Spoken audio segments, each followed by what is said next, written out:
Reza Inter. Kembali lagi di Update Inter, channel yang akan memberikan informasi tentang Inter Milan, dan inilah berita hari ini.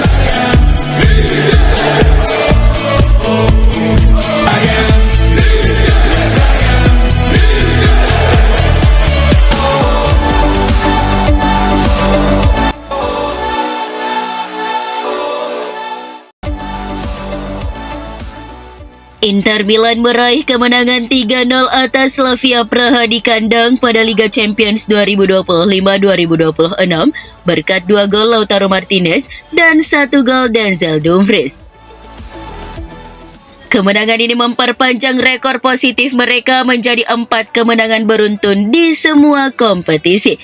Pelatih Christian Schiffo menekankan pentingnya menjaga keseimbangan antara euforia kemenangan dan kesedihan saat kalah.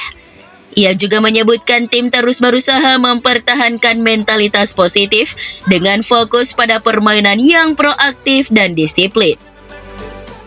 Schiffo mengungkapkan kondisi Marcus Thuram yang mengalami kram namun diperkirakan tidak serius setelah tes lanjutan. Mengenai rotasi pemain, Schiffo menjelaskan bahwa perubahan susunan pemain dilakukan karena jarak pendek antara laga, memberi kesempatan pada pemain yang jarang tampil, dan memberi istirahat pada pemain yang intens bermain. Ia menekankan kepuasannya atas komitmen tim meski kesempurnaan tidak ada dan bangga melihat usaha mereka dalam mencapai tujuan tim.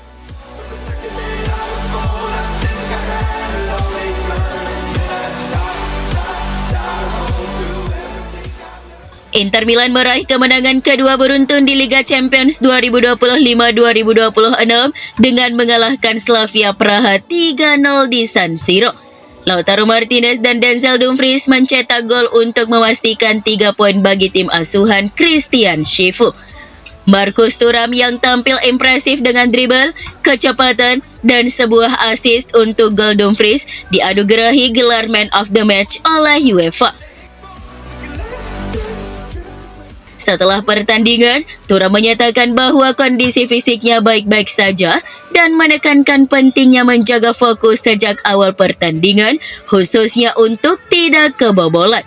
Ia juga menyebutkan bahwa tim sedang mencari keseimbangan dan terus berkembang dengan harapan dapat melanjutkan tren positif ini.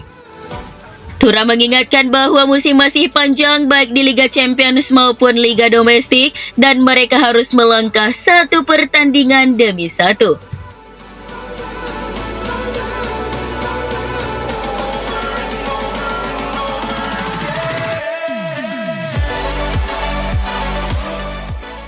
Paolo Di Canio dalam analisisnya di Sky Sport Italia memuji performa positif Inter Milan setelah kemenangan mereka atas Slavia Praha di Liga Champions. Di Canio menyoroti kebangkitan tim setelah periode sulit, terutama setelah 2 kekalahan beruntun melawan Udinese dan Juventus yang membuat mereka kebobolan 6 gol. Namun dalam 4 laga terakhir, Inter hanya kebobolan 1 gol dan mencetak 9 gol. Di Canio mencatat bahwa masalah Inter sebelumnya adalah kebobolan terlalu mudah, tetapi sekarang mereka menunjukkan soliditas pertahanan yang lebih baik. Ia menambahkan bahwa meskipun lawan kali ini bukan tim terkuat, Inter tidak memberikan peluang sama sekali. Di Canio melihat perkembangan positif dalam tim asuhan Christian Schiffo dengan catatan 4 kemenangan beruntun, 9 gol tercetak dan hanya 1 gol kebobolan. Menurutnya, proses peremajaan yang dilakukan oleh Schiffo mulai menunjukkan hasil yang nyata.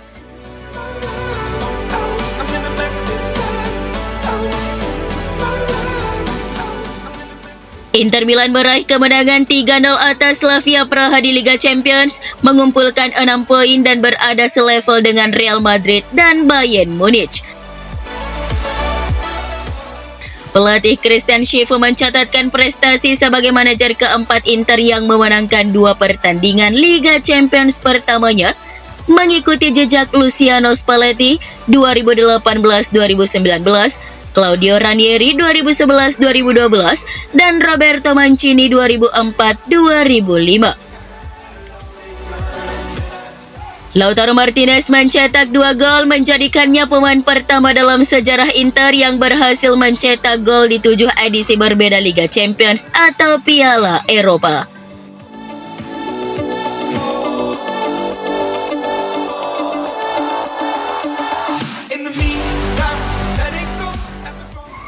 Kemenangan Inter Milan di Liga Champions menunjukkan kestabilan tim meski menghadapi tantangan besar.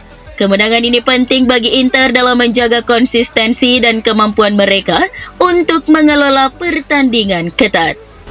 Satu-satunya masalah datang dari cedera Marcus Thuram yang mengalami masalah hamstring dan harus absen pada pertandingan melawan Cremonese. Meski demikian, Bisek tampil solid, sementara Zielinski kurang impresif. Lautaro Martinez tampil sangat baik, mencetak gol berulang kali dan menunjukkan kebugaran serta fokus yang lebih baik dibandingkan musim lalu. Secara keseluruhan, Inter memenangkan pertandingan dengan meyakinkan tanpa kesulitan berarti. Namun laga melawan Cremonese pada 3 Oktober diprediksi akan lebih sulit mengingat performa luar biasa yang ditunjukkan tim tersebut.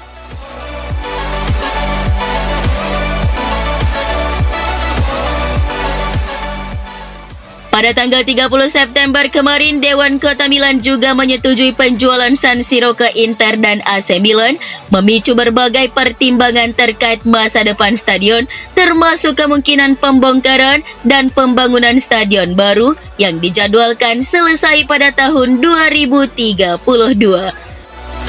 Penjualan ini juga menambah dinamika terkait biaya, desain, dan fasilitas yang mengelilinginya. Dalam aspek ekonomi, Inter mencatatkan rekor omset dan aset di atas 35 juta euro meskipun musim olahraga mereka kurang memuaskan. Ini menjadi titik balik penting bagi masa depan klub yang diharapkan lebih berkelanjutan, membuka peluang untuk kampanye transfer yang lebih kompetitif. Di sisi lain, situasi di Kurva Nord dengan pemogokan yang terus berlanjut memberikan dampak pada atmosfer stadion dengan penonton yang semakin berkurang, mungkin karena harga tiket yang tinggi. Keadaan ini menimbulkan ketidakpastian di kalangan penggemar, terutama karena alasan pemogokan yang tidak jelas.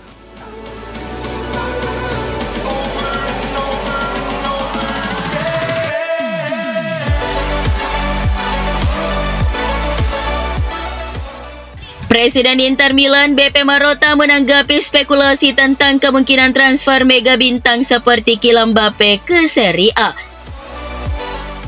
Marotta menyebutkan bahwa transfer semacam itu kegilaan dan tidak mungkin dilakukan oleh klub Italia saat ini karena biaya yang sangat tinggi. Ia mengungkapkan bahwa Serie A sedang dalam masa transisi dengan fokus pada peningkatan kualitas produk dan investasi pada pemain muda untuk mencapai hasil yang berkelanjutan. Marotta juga menekankan stabilitas finansial sebagai prioritas utama Inter, mencatatkan laporan keuangan positif pertama kali dalam 15 tahun dengan pendapatan rekor bagi klub Italia. Tujuan utama klub adalah mencapai keberlanjutan finansial dan ekonomi sembari memberikan hasil olahraga berkualitas. Selain itu, Marotta membahas rencana masa depan Stadion San Siro dengan Dewan Kota Milan yang telah menyetujui penjualan stadion dan area sekitarnya kepada Inter dan AC Milan.